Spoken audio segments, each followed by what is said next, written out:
Welcome back to the Maximum Lawyer Podcast. I'm Jim Hacking. And I'm Tyson Mutrix. What's up, Jimmy? Oh, Tyson, I think there might be a day of mourning for half of my team. On the day we were recording this, Argentina played Saudi Arabia at 4 a.m. in the World Cup, and the anticipated number of goals that Saudi Arabia was supposed to score was 0.14, and they scored 2. They won 2-1. Ooh, ouch. I'm not a big soccer guru. I don't really know a whole lot about soccer, but it does not seem like us tying Wales was probably a good result, but maybe I'm wrong about that. Do you know if that's a good thing or a bad thing? Well, a draw is better than a loss. You do get 1 point for a draw. So as long as the United States beats Iran and the normal course of things happen with Wales and England, meaning England would win. The goal is to be second. England should go in, and we should be second to get out of this first round. But Argentina, that's one of the hugest upsets ever in the World Cup. Yeah, Argentina seems like I've heard them a lot in the World Cup. So didn't they win it the last World Cup? No, last time was France. They have won it many times, but I don't know. They're one of the best. They and Brazil were certainly the odds-on favorite. See, this shows how little I know about soccer. I know very, very little. But anywho, we want to talk about. Sorry, go ahead. I was going to say I know something you know a lot about, and that's running a law firm. So let's talk about that instead. Yeah, so let's rock and roll. So today we're going to talk about our 3 worst financial mistakes. So it's a really positive one for this week. But I think the ones we're going to talk about, I do think they're going to be helpful for people. I think it's funny because I chose different ones from you, even though mine probably would have overlapped with yours a little bit more, but I chose some additional ones. But I think yours is the number one for either one of us. So you want to start with that? Yeah, and just so that everybody understands, the reason we're doing this is, obviously you learn a lot by hearing what Tyson and I do well. And we love to pound on our chests and point out all of our wins. But to me, there's just no substitute to hearing the mistakes that people made. And hopefully you can shortcut some of these, especially this first one. And so I was glad to put it on the list, because if there's anybody listening to this episode before they've started their firm, to me, this is like the number one thing. Whenever anybody gets in the big group in Facebook and says, hey, I'm getting ready to start my own firm, what's your best piece of advice? I always lead with this. And it's from my biggest mistake, which was not setting up my books and hiring a bookkeeper on day one. This has caused me untold amounts of discomfort, pain, whatever you want to call it. But not having the book set up at the beginning, I am not in any way, shape, or form an attention to detail kind of guy. And so, I could keep it up for a while because I treated it like I had my checkbook. But after a while, we were missing categories. We weren't keeping track of our spending. And the biggest thing was it's that little, refund of 53 cents or the one little thing that is off that just totally screws up your books moving forward. And you've got to set it up properly at the beginning so that you're really ready for success. No question. And it's even more important whenever you're doing things like you're doing a retainer and then you're billing off the retainer. It's extremely important. If you're doing personal injury, it's extremely important because you have to track all these different accounts. And so each one of the clients gets a separate account, and it gets really, really complicated. And as your firm begins to grow, it gets even more and more complicated. And the longer you delay, the more complicated it's going to be, and the more expensive it's going to be for you to hire that bookkeeper, because they're going to see your tangled mess and they're going to have to untangle it, and it's going to cost a lot of money. So just bite the bullet now, and over the long run, it's going to save you tens of thousands of dollars probably. Wouldn't you say, Jimmy? Tens of thousands of dollars, if not more. Yeah, and it's not going to cost you that much to get it set up properly at the beginning. We have a bookkeeper now who's very strict, and you're right, when she came in to try to clean things up, it was a huge mess, and she's done that for many members of the guild and of regular Maximum Lawyer. But it's much easier to hire her or someone like her to set it up properly at the beginning. And then the next part is making sure that you attribute things properly. You're absolutely right about, you don't have one bank account. You have your trust account. you have your operating account, but then you actually have an account for every client, right? And so, especially with like your cases where you're getting big settlement checks in, you're paying money out. If you get off 16 cents or $16 or $1,600, you know, that's a big thing. And then of course, if you ever bounce a check out of your trust, that's causing you an automatic bar inquiry right out of the bat. Yeah, and you don't want that. That's obviously something no one wants. So yeah, that's if you're just starting out, especially, just spend the few $100s to get the bookkeeper. It's totally worth it. There are plenty of virtual bookkeepers that you can get. There are plenty of options. Even QuickBooks now online, they've got they don't work for personal injury firms, just so you all know, but they do have a built-in service that does the bookkeeping for you. And if you're a smaller firm that has just does criminal defense, I think it might work for you or family law. So something to look into as an option for you that might be a little bit cheaper. All right, let's get to number 2, Jimmy, and it's mine. And mine is not focusing on personal injury sooner. It was a huge financial mistake because it has cost me, I don't know how many injury cases over the years, because I became known as a criminal defense lawyer very early on, even though I knew way more about personal injury because my background was in personal injury. And even though whenever I did get rid of criminal defense, it was a huge revenue stream that I just cut off, I've made way more money to recoup those losses since then. And if I had done it sooner, I would have been known as a personal injury lawyer for 12 years as opposed to now probably 7 years. Because there's a lot of people that viewed me as a criminal defense attorney that were just sending me criminal cases and they weren't sending me injury cases, but now they are. And that is, so the moral of the story is niche down as much as you can as early as possible. And we understand they're the people that want to, have a few different practice areas because of you want to bring in the revenue. But I promise you, everyone I talk to, the more you niche down, the more money people make. And Jim, yours is similar to that on your number 2. So our number 3, it's very similar. So I don't know if you want to roll into that as well, or if you want to add on to number 2. Let's go back in our time machine. Tyson Mutrux he's humming along. He has his criminal defense practice. He's trying to start a personal injury practice. What was the biggest hurdle or hurdles that kept you from letting go at that particular time?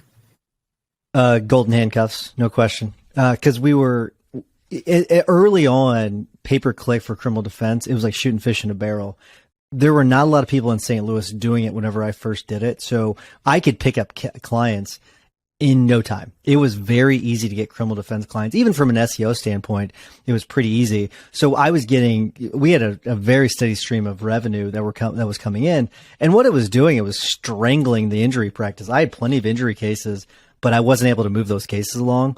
So if I were to pinpoint one thing that prevented me from doing it, was just golden handcuffs. And what I was doing was I was blinded. My long-term vision was being blinded by that money that was being brought in up front. And it happens to all of us. We're like, oh, this is fantastic. This is good. But at the time, my vision was not locked down. It was not as strong as it is now. And so I just saw the money and I was like, oh, this is great. And it prevented me from really, moving forward when it comes to my long-term vision. So we're gonna start calling these 3, 4, 5, and 6, just to be clear, because we keep bouncing over who's first, who's second. So for me, for our third collective mistake, and that's the opposite of what you did, and that is that I kept doing PI longer than I should have. So maybe it's sort of the same thing. It's just the different practice area. But my heart wasn't in personal injury. I did not like doing discovery. I did not like doing depositions. It was keeping the lights on, and I wasn't really good at it, and I didn't have good systems. I wasn't able to develop those systems because back then in stage 1, we were just trying to keep the lights on, and it made it really hard for me to focus. I remember somebody came to see me. His father had died in a truck accident, and I should have just referred it to Gary or to you or to John Simon, and instead I tried to sign it up, and then I didn't have any credibility. It was a case way too big for me. I wouldn't have had the resources even to put into it. So I just wasn't doing anyone a good service by keeping onto that. I realized, sort of doing soft tissue stuff, that I could make the same amount of money on a soft tissue case in a immigration case that I could systematize and that Adela could do most of.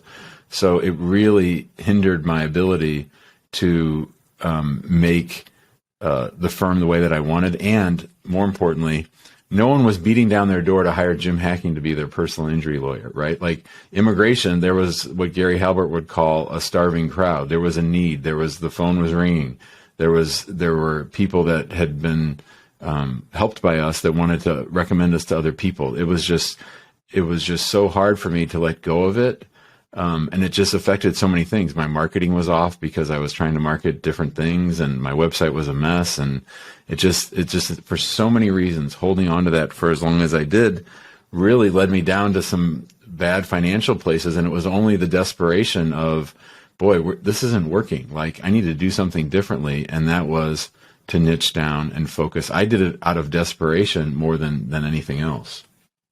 Yeah, the marketing is a big one. I struggled really big time with the marketing because it was really easy to shoot a criminal defense video and then shoot an injury video and then criminal defense blog post and then injury blog post. And it was really, I'm sure it was very confusing for people whenever we would put it on social media. Like, what does this guy even do?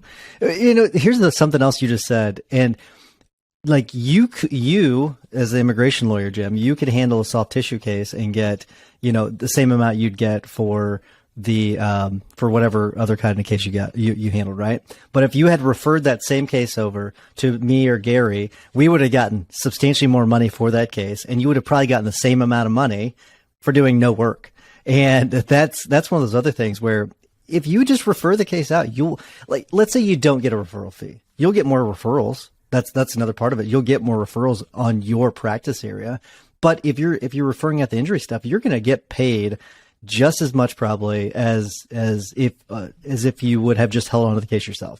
So like, let that sink in, because what Jim's was getting on soft tissue, we're getting way more than that. And so that's another lesson for people. All right, let's get into number 4. And this is one I went way too long with this one, and it's waiting too long to hire a team. All right. I'm not saying hiring. I'm talking about actually focusing on a team of people that will help move the firm forward. And I went for the longest time, just me and a legal assistant or a paralegal, whatever you want to call them, and went way too long with that. And we weren't able to move cases. And then we hired 2 legal assistants, and it still was not enough. But once I started, okay, I'm having an office administrator. With time we called him an office manager. We're going to have a triple C. We're going to have a case manager. We're going to have a receptionist, having all these people. Once I figured that out, our growth it rapidly happened. And having a team, so focusing on a team, not just hiring an individual or 2, but having an actual team in place, really, really important to growth if you want to grow into a stage 2, 3, 4 type of a firm. I've never really heard you or anyone else put it that way, the difference between hiring one person and building a team. And it's so funny because so many of our members, guild and otherwise, get hung up on just hiring that one person when they're not even thinking about what could a team do. Like maybe just people should just put to the side the money involved. And I know that's easier said than done, but think to yourself, if I had a team, what would it look like, and what would they do, and how would it make things better? So often when we hear people talking about building a team or hiring people, it's always about the cost. It's always about how much it's going to cost, instead of thinking about what is this investment going to do for me. If you look at somebody like Paul Jokubaitis, who, knew right away what he wanted to do, what he didn't want to do, and started building that team early on. I think those that experience the growth, it's always the building of the team first, then the growth, even though that sounds counterintuitive. There's another level to this too. And I woke up to it whenever Ryan Anderson spoke at Max LawCon this year, or it was last year, when he was talking about the executive team, building a rock star executive team. Now and that's something that we're working on now, is building out the executive team. It's no longer just a team that you're building, because we've got the teams built out, but now you're talking about a team that is a team of high performers, that it's going to be like throwing gasoline onto the fire. And that really motivates me right now. But that's an advanced step. But frankly, I think if I were to put sort of a 4B on this or 4A, it would be waiting too long to hire the executive team, because hiring the executive team, we're already sort of shifting into that, and I can see the benefits of that already. So if you're at that point, if you're saying, oh, well, I already have my team, well, focus on the executive team, because you're going to start to propel your firm even faster.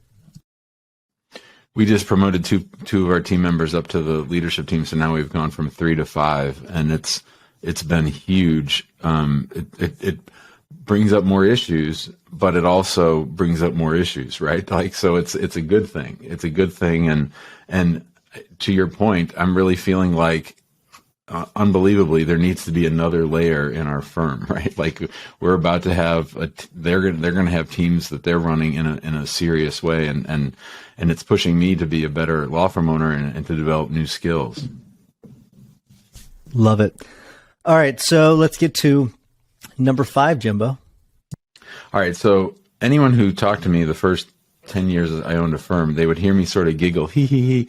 I'm not a numbers guy. I don't really know my numbers. Hee hee hee. I don't really look at my books because, I'm a history major. They don't teach you numbers in law school, and I don't really like to look at the numbers, and I don't really understand it all. And I just want to go sign up more cases, or I just want to go help more people.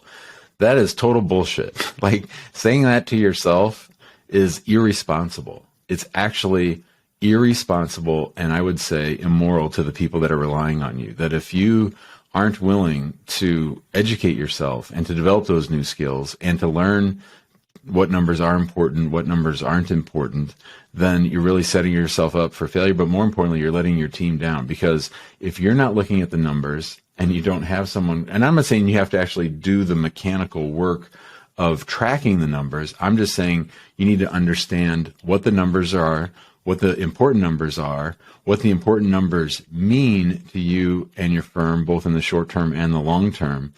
And, you're abdicating a tremendous amount of responsibility for the health and safety of the firm if you're not willing to learn the skills that you need to run a business. I remember long ago whenever you used to say, well, I'm not a numbers guy. It always made me cringe, because like at the top level, it's all numbers. It really is all numbers. It's the revenue numbers. It's the profit numbers. It's those numbers, right? But it's also like the KPI numbers, like what's your average fee, things like that are really, really important. And so I'm glad that you've come around. I don't know what moment you finally came around to this, Jim, but I do remember early on you'd be like, well, I'm just not a numbers person. I'm not a numbers person. But at some point it did click. And it's funny because like I have seen the way you talk about your firm change substantially because it's numbers, and you've seen your growth. Let me ask you, since you started to shift and focus on the numbers, what kind of growth have you seen since you started that? So that was back in 2012 when I had no money left in the bank. And I talked about this at Max Law Con a few years ago, and I had to tell Amani that we didn't have any money and that I hadn't really been doing a good job of paying attention to the numbers. And she came to the office every Friday for a year and a half while we sorted out the numbers, right? So now you're talking 2014, 2015. That's when we really started seeing traction. That was the entree to her actually joining the firm. And since then, we've had, 100% or more growth every year since then. I love use of the word entree right there. That's really good. Nice. Mm-hmm. All right, let's get to number 6, which is not paying myself a salary. I went a few years and did not pay myself a salary. Those criminal defense checks, they'd come in, those injury cases would come in, I'd deposit that and I'd pay myself a big chunk, and I would just strangle my firm. And the cash flow roller coaster was real. The ups and the downs, and oh my gosh, where'd all my money go? Okay, I'm rich. I got a bunch of money. Oh my gosh, where'd my money go? Oh my gosh, I'm rich. Where'd my money go? But once I started to pay myself a salary, everything started to level off, and it was way, way better. Once I adopted Profit First, it was even way better, but it's one of those things where if you're not paying yourself a salary, I know I ask that's one of the first questions I ask whenever people are on the hot seat now, Jimbo, and I don't know if you've noticed that, but I ask it quite a bit, and I ask this of young lawyers all the time, like, are you paying yourself a salary? And there's a lot of experienced lawyers that to this day are not paying themselves a salary. They're just taking draws. And it is a huge mistake because it's a huge cash flow problem, cash flow problem. So you need to start paying yourself a salary if you're not doing that. For those of you who are not in the guild, twice a month, Tyson and I do what's called a hot seat, where someone can come and sit and present their issues that they want to try to improve on. And we sort of go into, we try to keep it pretty intense and pretty, like, we really want to dig in and get to core issues. We try not to talk about like SEO strategies or things like that. But for the last, I'd say 5 or 6 months, at least one a month of those hot seats, there's this moment where Tyson starts nodding, and he's nodding, and he's like, and you can see it in his face. Oh yeah, I figured it out. And it's usually that people are starving their firms by treating their operating account like an ATM, and there's very little discipline. I mean, you and I used to take pictures of checks and fat stacks of cash and send them back to each other. I would send those to Amani all the time to tell her how great I'm doing, right?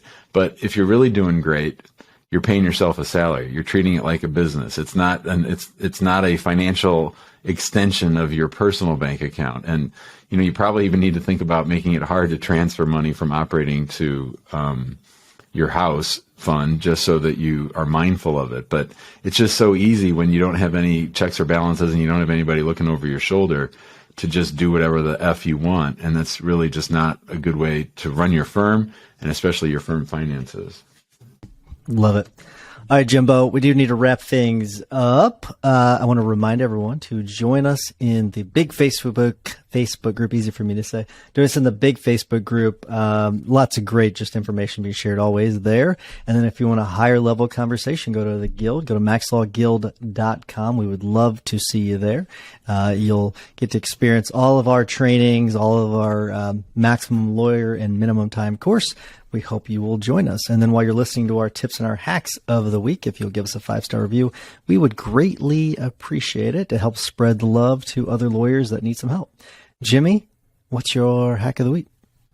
A hack of the week is that you should read a book called Stillness is the Key by Ryan Holiday. So Ryan Holiday is a Tim Ferriss guy. He spends a lot of time talking about the Stoics and ancient philosophies and sort of applying them to modern day life. One of the things so now he's just taking issue by issue things that the Stoics read. Yeah, he wrote the Daily Stoic, and the Stillness is the Key is really good because it talks about, especially now in 2022, 2023, when life is so hectic, that the need for stillness, and there's a chapter that I really enjoyed, and it told the story of Napoleon Bonaparte. So Napoleon had a rule that his assistant couldn't open his mail for 3 weeks.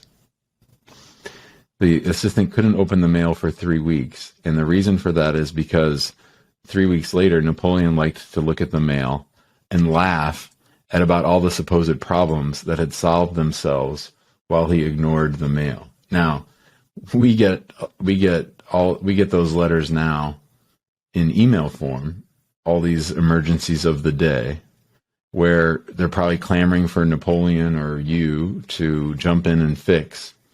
And obviously there's a certain category of things that have to be fixed. I'm not saying that, but what would happen if you didn't look at your email for 3 weeks, right? Like, I mean, I don't look at my email at all now, but if you didn't look at your email for 3 weeks, how much of the things that are in there would solve themselves? And if not, then that's probably a tell that you're doing too much inside your firm.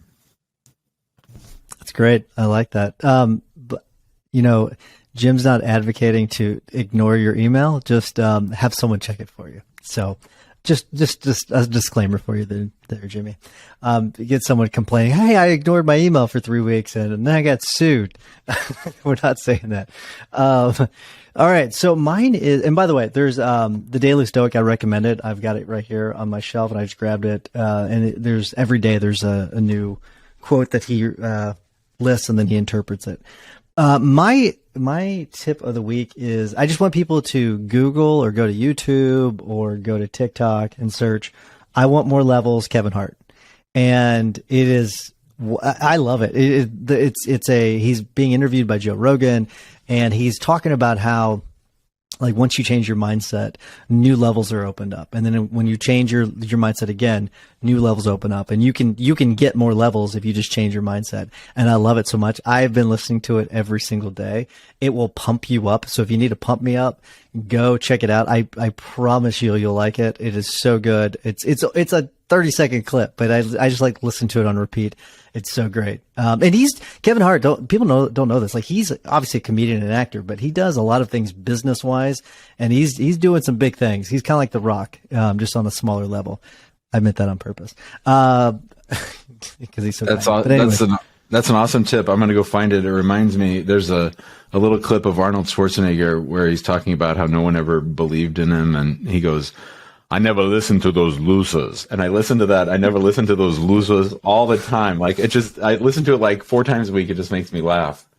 That's so good. I'm going to check that one out now.